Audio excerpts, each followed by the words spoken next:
大家好，我是喵蛙种子王小米，好久不见啦！今天这一期呢，我想去深度的探讨一下二元对立，然后如何突破二元对立。二元对立呢，以前我有提到过，就是一些非黑即白的理念，比如说高矮胖瘦、善恶美丑。但是我现在发现，二元对立其实已经渗透到我们生活的很多点点滴滴。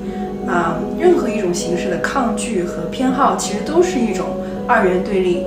二元对立呢，是组成我们这个三维世界很基础的一个部分。因为我们的三维世界的运作呢，是通过我们的头脑和小我。头脑和小我的一个特点呢，就是喜欢贴标签，就是喜欢形成我们你们他们这样子的一个分离的一个意识。标签的例子太多了，比如说种族民族国家、社会角色，都是各种各样的一个标签。这些标签呢，就让我们的整个世界和社会慢慢一点一点的分裂成各种各样的以家庭、个人和社会、种族、国家为单位的群体。二元对立本身呢，是灵魂通过它来丰富自己的一个渠道。但是二元对立的产生呢，也会让我们生成分别心和批判心。分别心和批判心呢，就是再一次的加固了这样的一个分离意识。就像我之前说的，我是我，你是你，事不关己高高挂起，然后呢，就让属于一个群体的标签的里面的人呢，只在乎这个群体的利益，然后只认同这个标签，而很难去认可和尊重自己之外对立面的这个利益和标签。这个过程呢，就可以看到它造成了我们现在社会上的各种四分五裂的局面，比如说战争然后还有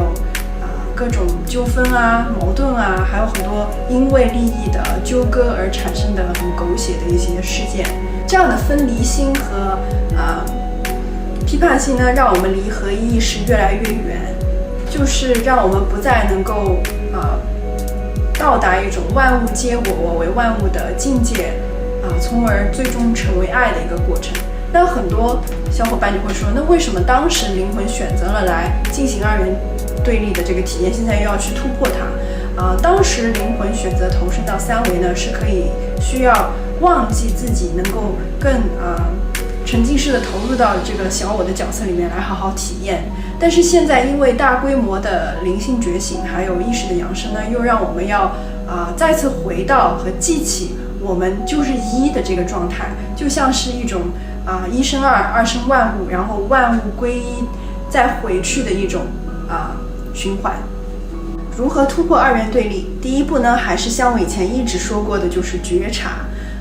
它非常的隐藏得很深，所以就是我们要在我们生活中很多一些行为里面去觉察。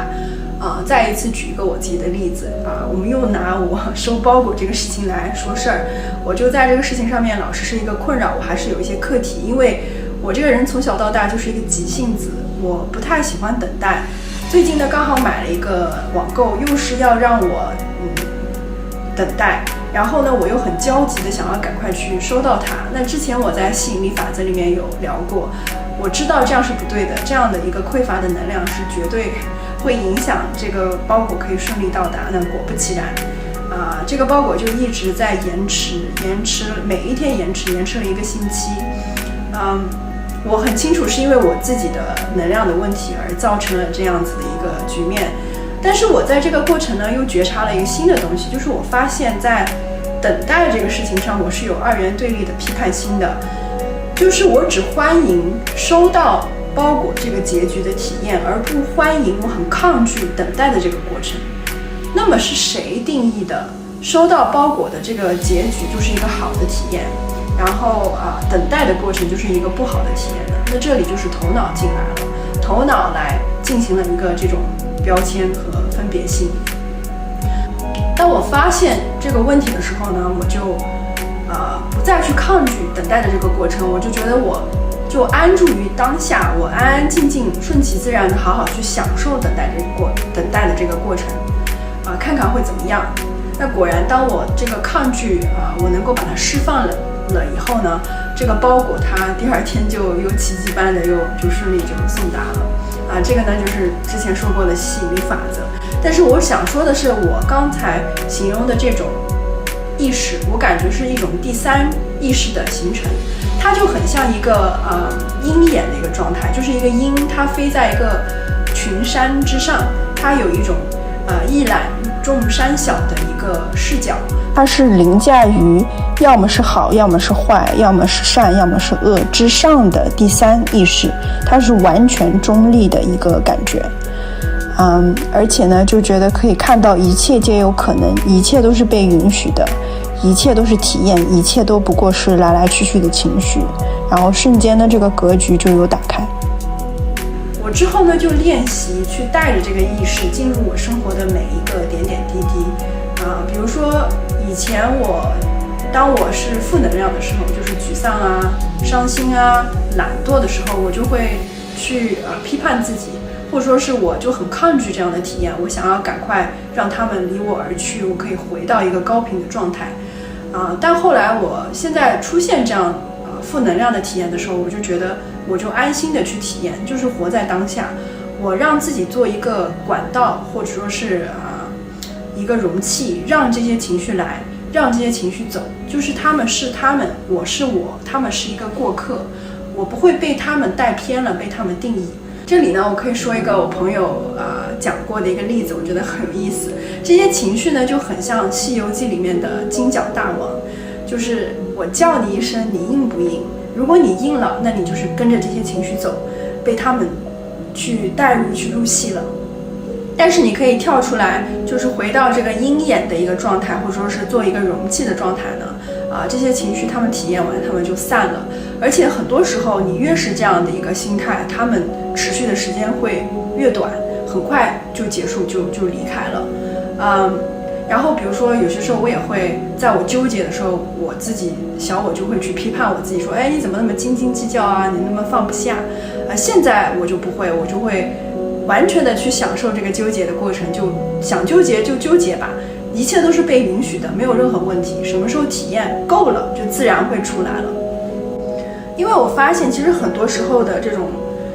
事情发生或者有情绪产生的伤害，并不是来自于别人，其实更大的伤害是来自于我们自己 PUA 我们自己，就是我们自己对我们自己的这个批判心，觉得这是好的，这是不好的，我不想要这样，我想要那样。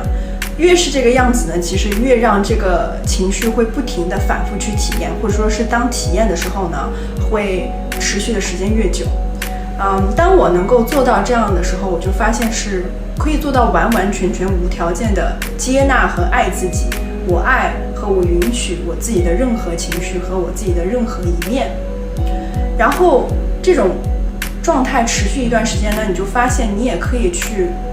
完完全全的兼容和接纳周围的一切人和事，因为我在他们身上都看到了自己曾经一部分的这个影子。我能够感受到他们过来的这个心路历程，因为我曾经也有这样的体验。然后我自己没有的体验的时候呢，我也不会去过度的批判。比如说有些人可能选择做一个啃老族，那我不会觉得不认同、不理解，或者说是去妄加评论。我只能说是我没有选择这个体验，这些人的灵魂选择了去做这样的体验，可能有他的一些初衷，还有一些课题。这种状况呢，就是不会再被别人道德绑架，也不会去选择道德绑架别人，就是所谓的如果不知道别人的苦，就不要劝别人善，这样的一个心态。所以说是突破二元对立呢，其实要做到的就是去产生这样的一个第三意识，就是我刚才说的一种全然的接纳，然后完全超然的一个鹰眼的一个意识。就好像阴阳的标记，对吧？阴里面呢有一点阳，阳里面呢有一点阴，一切的事物呢都不是完全绝对的。这种第三意识呢，它是可以承载和包容一切，光明还是黑暗，好还是坏，善还是恶，不过都是来自于灵魂想要去体验的一个过程而已，一切都是被允许的。